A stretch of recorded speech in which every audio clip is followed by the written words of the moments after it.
اگر دولت سنبھال سکتے ہو تو کسی بھی نماز کے بعد سینے پر ہاتھ رکھ کر پڑھ لو، انشاءاللہ ذاتی مکان، گاڑی اور بے تحاشا دولت آپ کے پاس آ جائے گی۔ اعوذ باللہ من الشیطان الرجیم، بسم اللہ الرحمن الرحیم۔ محترم ناظرین، آج کا قیمتی وظیفہ جو میں آپ کو بتانے لگا ہوں، جو خاص عمل میں آپ کے ساتھ شیئر کرنے لگا ہوں، اس وظیفے کی، اس خاص عمل کی اتنی برکت ہے کہ آپ کے سارے بگڑے کام انشاءاللہ سنور جائیں گے۔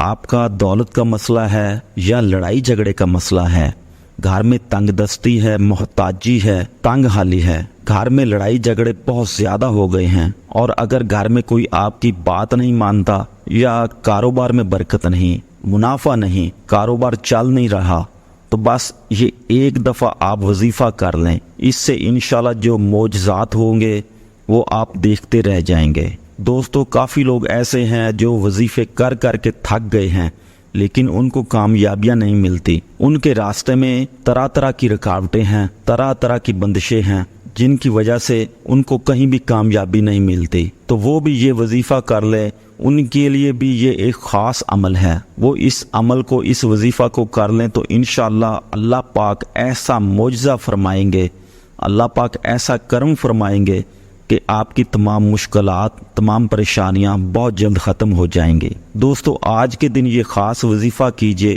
اس سورت کو پڑھنے والا آج تک کبھی کسی حاجت سے محروم نہیں رہا، اس آیت کو پڑھنے والے کو مانگنا نہیں پڑتا بلکہ اسے مل جاتا ہے۔ میرے بھائیو، نبی کریم صلی اللہ علیہ وآلہ وسلم نے فرمایا، اے عبداللہ بن قیس، کیا میں تمہیں جنت کے خزانوں میں سے ایک خزانے کے متعلق نہ بتاؤں؟ میں نے عرض کی، یا رسول اللہ صلی اللہ علیہ وآلہ وسلم، کیوں نہیں، ضرور بتائیے۔ تو آپ صلی اللہ علیہ وآلہ وسلم نے فرمایا، تم کہو لا حول ولا قوت الا باللہ، نہ گناہ سے بچنے کی ہمت ہے اور نہ نیکی کرنے کی طاقت ہے مگر اللہ کی توفیق سے۔ تو بھائیو، آج کا جو وظیفہ ہے، تو میرے بھائیو، آج کا جو وظیفہ ہے، اس کو کتنی تعداد میں پڑھنا ہے، کس وقت پڑھنا ہے، اور اس وظیفے کو پڑھنے سے ہمیں کیا کیا فوائد ملیں گے، آج کی اس خاص ویڈیو میں ہم آپ کو اس کے متعلق سب کچھ بتائیں گے۔ ایک حدیث پاک کا مفہوم ہے کہ اے لوگو، اتنی عبادت کرو جو قابل برداشت ہو، کیونکہ اللہ ثواب دینے سے نہیں رک سکتا، یہاں تک کہ خوف ہے کہ تم عبادت کرنے سے اکتا جاؤ گے۔ دوستو، آپ نے اس سورت کو کیسے پڑھنا ہے، کس ترتیب سے پڑھنا ہے، یہ طریقہ کار جان لیجئے۔ جب تک آپ کو طریقہ کار کا پتہ نہیں ہوگا، پھر عمل یا کوئی بھی وظیفہ اثر نہیں کرے گا۔ ہر عمل یا وظیفے میں کچھ خاص احتیاطیں ہوتی ہیں، تو آپ اس کا طریقہ کار بھی جان لیجئے۔ اور احتیاط میں سب سے پہلی احتیاط وقت کی ہے کہ آپ نے کس وقت اس عمل کو، اس وظیفے کو کرنا ہے۔ دیکھیے، آپ فجر، ظہر، عصر، مغرب، عشاء یا تہجد، کسی بھی نماز کے بعد آپ اس وظیفے کو کر سکتے ہیں، اس میں وقت کی کوئی پابندی نہیں۔ جب بھی آپ کو وقت ملتا ہے آپ اس وظیفے کو کر سکتے ہیں۔ کوئی بھی یہ وظیفہ مرد کر سکتا ہے، کوئی بھی عورت کر سکتی ہے، بچہ بوڑھا کوئی بھی ہو وہ یہ وظیفہ کر سکتا ہے۔ دوستو، اکثر کچھ مردوں کو بھی مشکلات کا سامنا ہوتا ہے، کیونکہ مرد اپنی بیوی بچوں کے لیے، اپنا گھر پالنے کے لیے باہر محنت اور مشقت کرتے ہیں۔ اسی طرح کچھ عورتوں کو بھی بہت سے مسائل ہوتے ہیں، تو وہ بھی اس عمل کو، اس وظیفے کو کر سکتی ہیں، اور لازمی کریں تاکہ آپ کی زندگی میں آسانیاں آئیں، دولت اور پریشانی، جو بھی آپ کا مسئلہ ہے، بس آپ نے وہ نیت رکھ کر یہ وظیفہ پڑھنا ہے، تو انشاءاللہ آپ کے سارے مسائل حل ہو جائیں گے۔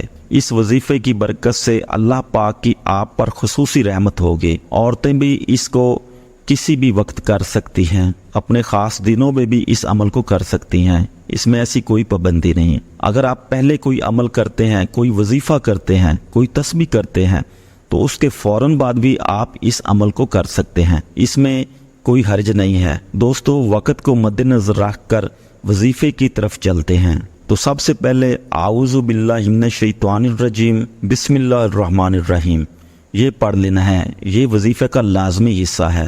اس کے بعد آپ درود شریف پڑھیں گے۔ درود شریف آپ نے 7 بار پڑھنا ہے۔ آپ نے درود ابراہیمی 7 بار پڑھنا ہے۔ اور اگر کسی میرے بہن بھائی کو یہ درود پاک نہیں آتا تو وہ کوئی سا بھی جو اس کو درود آتا ہے چاہے چھوٹا ہو یا بڑا وہ پڑھ سکتا ہے، وہ اتنا بھی کہہ سکتا ہے صلی اللہ علیہ وآلہ وسلم۔ اس کے بعد آپ نے سورہ کوثر پڑھنی ہے۔ قرآن پاک کی اس سورت کو کوثر کے نام سے ہم سب جانتے ہیں۔ اس سورت کی برکت سے انشاءاللہ آپ کی سب پریشانیاں دور ہو جائیں گے۔ دوستو، اللہ پاک اسی سورت میں ہمیں یہ آگاہ بھی کر رہے ہیں کہ ہم غمگین اور اداس نہ ہو، کیونکہ ہر مصیبت کے بعد آسانی ہوتی ہے۔ لہٰذا اگر کوئی اللہ تعالیٰ کے دین پر ایمان رکھتا ہے، اللہ تعالیٰ کے وعدوں پر کامل بھروسہ رکھتا ہے اور اللہ تعالیٰ کے کلام اور رسول پاک صلی اللہ علیہ وآلہ وسلم کی باتوں پر مکمل ایمان رکھتا ہے تو وہ مصیبت کے بعد انشاءاللہ آسانی ضرور دیکھے گا، اس کی زندگی میں تنگی کے بعد خوشحالی ضرور آئے گی۔ تو دوستو، آپ نے اس سورہ یعنی سورہ کوثر کو صرف 21 بار سینے پر ہاتھ رکھ کر پڑھنا ہے اور اچھی طرح اور ٹھہر ٹھہر کر پڑھنا ہے۔ جب آپ اس کو پڑھیں گے آپ کے ذہن میں آپ کا مقصد اور حاجت ہونی چاہیے اور آپ اسی نیت سے یہ وظیفہ کریں گے تو انشاءاللہ آپ کے تمام مسائل دور ہو جائیں گے۔ اب آپ نے وہیں بیٹھے بیٹھے جگہ چھوڑے بغیر لا حول ولا قوت الا باللہ العلی العظیم، لا حول ولا قوت الا باللہ العلی العظیم، صرف اتنا پڑھنا ہے۔ میں پورے یقین کامل سے کہتا ہوں کہ اس تسبیح کو ہر کوئی جانتا ہے۔ لا حول ولا قوت الا باللہ کا مطلب ہے، حضرت عبداللہ بن مسعود رضی اللہ تعالی عنہ فرماتے ہیں کہ لا حول ولا قوت الا باللہ کو میں نے رسول پاک صلی اللہ علیہ وآلہ وسلم کے سامنے پڑھا تو آپ صلی اللہ علیہ وآلہ وسلم نے فرمایا کہ اس کا مطلب جانتے ہو کیا ہے؟ میں نے عرض کیا اللہ اور اس کے رسول صلی اللہ علیہ وآلہ وسلم خوب جانتے ہیں۔ تو آپ صلی اللہ علیہ وآلہ وسلم نے خود ہی ارشاد فرمایا اس کا مطلب ہے گناہ سے پھرنے کی طاقت نہیں مگر اللہ کی حفاظت سے، اور اللہ کی عبادت کرنے کی قوت نہیں مگر اللہ کی مدد سے۔ اور فرمایا جو بندہ ہر وقت استغفار کرتا رہتا ہے اللہ اس کی ہر مشکل کو آسان کر دیتا ہے، ہر غم کو دور کر دیتا ہے اور ایسی جگہ سے روزی دیتا ہے کہ جہاں سے اس کا گمان بھی نہیں ہوتا۔ تو آپ نے 100 دانوں کی ایک تسبیح کرنی ہے۔ اس کے بعد آپ نے دعا کرنی ہے کہ یا اللہ، آپ کو اپنی شان کریمی کا واسطہ ہم گناہ گاروں پر اپنے گھر کے دروازے بند نہ کیجیے۔ ہم سیاہ کار ہیں لیکن ہیں تو تیرے ہی بندے، تیرے سوا ہمارا کوئی سہارا نہیں۔ اے ذوالجلال والاکرام، ہم تجھ سے اپنے گناہ کی معافی مانگتے ہیں، جو تنہائی میں کیا یا محفل میں کیا، جانے انجانے میں کیا۔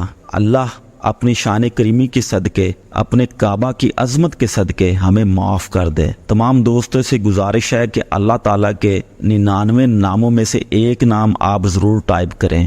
اللہ ہم سب کا حامی و ناصر ہو، آمین یا رب العالمین۔ اللہ حافظ۔